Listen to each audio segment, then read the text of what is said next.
guys, what's going on, and welcome back to another video on the Conqueror's Blade.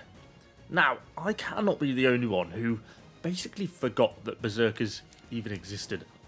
I honestly don't think I've played them at all, really, since Season 7, which is actually quite a long time ago now. So, I was actually just had a gap in my warband while I was trying to do a video on the Lao Rangers, actually, because they recently got buffed, and I don't know, I was trying to look for something to put in that I hadn't really played very much recently. Just something a little bit different. And I thought, Berserkers, not played these guys in ages. Chugged them in. And wow, I forgot how good they were. Actually really enjoyable. I don't know if in part because people have kind of forgotten a little bit about them now. There was a time when everyone played Berserkers, right? So everyone kind of knew how to counter them, focus them down, didn't really do very well with them. But I don't know, maybe people have just forgotten. Or maybe they've slowly been buffed a little bit over time and I've just kind of not been paying enough attention. But really have had a lot of fun with them. So I've currently got them down the top line. I didn't, in all honesty, really look at this veterancy line prior to playing them. I would like to claim that I did, but I didn't. Because I just threw them in the inventory and thought, screw it, we'll just take them. But the top line seems to have some slightly more defensive characteristics. You know, we've got a 10% damage resist buff after charging, stuff like that. Whereas the bottom line seems to be a little bit more about burst damage, a bit of extra assault damage, a rage increase, a bit of extra frenzy damage, all of which does sound quite nice. Although there is a double hit here, which is also pretty tasty. Berserkers, obviously a very small unit, only 8 men in the unit, but they have almost got 20,000 hit points each, which makes them extremely sort of survivable. They don't have a lot of defense, but just this huge hit point pool makes them pretty hard to kill. On top of that, they get really quite good base damage. That 1900 armor penetration is actually the really nice bit because it means that they can absolutely sort of smash through even Iron Reapers with that level of penetration. Get a couple of abilities. They get no discharge, which it's not a charge in the traditional sense where you sort of aim them and tell them which direction to charge in. You just press it and they basically jump at the nearest person, wildly swinging their axes. We have a Berserker Assault, which is something I tend not to massively use, which is like a small AoE attack, but it does consume some rage. And then you have Berserk, or Frenzy, or whatever you want to call it. Basically, this skill instantly heals them. They do more damage, but they take more damage. But obviously, they're getting that self-heal. And at the end of our veterancy line, they gain a bit more health at the end of the Frenzy. They become immune to CC. They don't take any orders. They just go on some wild Frenzy and just swing and hit at everything you possibly can. Very damaging. Frenzy is really, really quite nice. Nothing particularly special doctrine-wise. We've got the Berserker's Doctrine, which gives them a little bit of extra health and a slight range damage reduction. Other than that, a little bit of slashing damage, a little bit of damage, extra damage to units. I don't really need this slashing armor penetration, to be honest, when they're at 1900, but a little bit of extra piercing defense as well, just to try and give them a little bit of range resistance where we can. But anyway, let's hop into some battles with them. See what we can do, see who we can sort of hack down with our Berserker axes. So, we kick things off, a little bit of war fort. Just having a little play around at the start while waiting for some of the enemy to move up the siege tower. At this point, I've got about 15 kills or so, just from using hwachers and various bits of artillery. If you retreat in my territory, well, it'd be rude not to, wouldn't it? But actually, if you're looking on the minimap, you'll soon notice that they actually start to push through the gateway, quite heavily. And I managed to notice this, start to come down the stairs, and I've got my Berserkers. Grabbing up my horse, and I'm basically trying to get the intercept. They're clearly trying to get up the back stairs and going to B. Which as heroes, they do, but they actually kind of leave their units a little bit further behind, which presents me with a nice little opportunity just to grab a few kills on them without the enemy heroes to kind of interrupt me. And the other nice benefit of this, the Berserkers are now fully charged. So as we come up, deal with the last back few with these pipe militia, get the unit nice and close, and then we go on with Berserk mode. And the unit just goes absolutely smashing in, and just kills everything. Nothing stays in our way after that. One enemy hero of the 3 manages to basically get out and get up and on to the B point.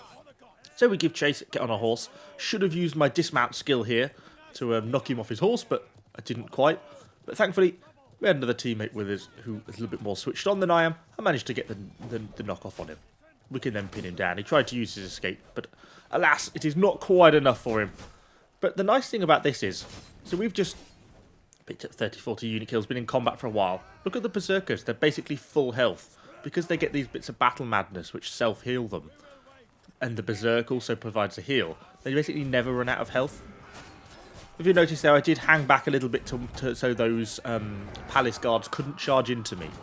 So the one thing about Berserkers I find is that because there's only 8 of them, if you get a full stack of Palace Guards, Paladins, something like that, charging in your face, then you'll go down pretty quickly. You've got to sort of avoid charges. But look at these Palace Guards, all embrace, you know, the meta unit of the moment. Didn't even take a single loss. If anything, I've got more health than when I started. It's not really a problem for them. As long as you can avoid those charges, you can avoid too much hero CC and stuff like that. And we're up to, what, 77 kills now? And what, we had 15 at the start? So, shows what the unit can do in a really short period of time. And I was really kind of pleasantly surprised about how this unit performs. Just forgot how good they were. I think no one just really plays them anymore, but they're such a fun little unit when you can get them to work. Anyway, I went and had a little bit of a look round, but saw we ended up getting pushed by some squires over on this side. Okay, interesting. Go on with the charge, obviously get that 10% damage reduction for charging in. Now we get some claymores coming in. Okay, getting a little bit more difficult now. Got some equal tier units, got the squires as well, which are good meat shield. You can see we're starting to take some damage. I'm trying to keep that Berserker up. As soon as the Berserker rage fills up, I'm activating Berserker as much for that self-heal as anything else. Over 100 kills, get an enemy hero down. Second enemy hero goes down, and we get pressured by some spear sergeants.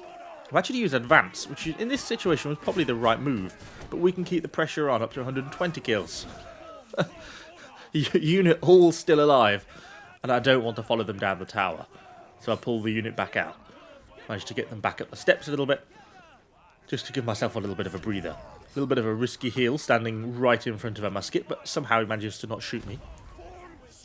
We do take a little bit of damage from that bomb, which was kind of unfortunate, but I'm just trying to keep the unit alive, just trying to see how this situation pans out.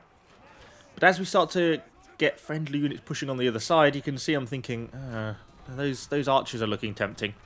Friendly units kind of make the push, so I decide to as well. I make sure the units clear onto the siege tower before I press the charge, and we're straight into a unit of paladins. Didn't know they were there. Go straight on with my berserker. We're taking some damage now, but up to 140 kills, 150 kills. This unit is just ridiculous, and we are starting to run out of unit now. Those paladins was just a little bit too much in too much of a closer environment. Still got 4 of them left alive though. I'm thinking that maybe I could get round to the supply point, but the enemy team's actually pushing A, so it's starting to put a little bit too much pressure on, really. Just waiting for that charge to come off cooldown, because I want that 10% damage reduction before they go in. There we go, the charge comes off, the unit goes in.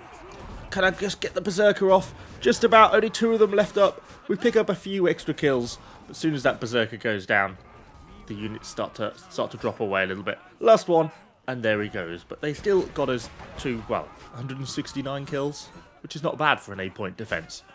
The unit has a lot of potential. It can really do an awful lot of damage. And that's really been my experience with Berserkers over the past couple of matches. Pleasantly surprised about how good they were. Kind of forgot about them. Kind of thought after Season 7 they kind of got nerfed into oblivion, really. Don't really see them get played all that often. And not really just a unit that I really use all that much. I really find part of it is just not getting involved in too big of fights. They sort of have like quite an aggressive self-heal with the Battle Madness and the Berserk, which means that they can keep themselves up in a fight quite sustainably. And because they have that quite large hit point pool, they sort of do that quite well. But there's sort of a balanced equilibrium there. If you get into a fight against Palace Guards on their own, you can win comfortably and come out with most of your unit intact. If you get involved with a fight with Palace Guards, backed up by a unit of Namkhans, and with a unit of Senju behind, then the damage is just too high, it's unsustainably high, and you'll lose the whole unit. So there's a real sort of tipping point of damage sort of equilibrium, I guess maybe is the word. So I find that you can get those sort of pick and choose your fights a little bit. They can pretty decisively win. And then they seem to work really well. And also avoiding charges. I find that seems to make quite a big difference. Always good to try and avoid those charges. And try and get into big fights with rage already up. If you can get into a fight with the Palace Guard and you don't have to wait for your rage to build up, then that makes a big difference as well. But anyway, that's kind of been my experience with them. If you've not played them before or you've not used them for a long time, I'd certainly recommend checking them out. They're quite a fun unit, quite enjoyable. But anyway, hopefully you've enjoyed the video. If you have, let me know what you think in the comments down below. And of course, subscribe to the channel for a lot more Conqueror's Blade content. Thanks for watching, guys. We shall see you all on the next one.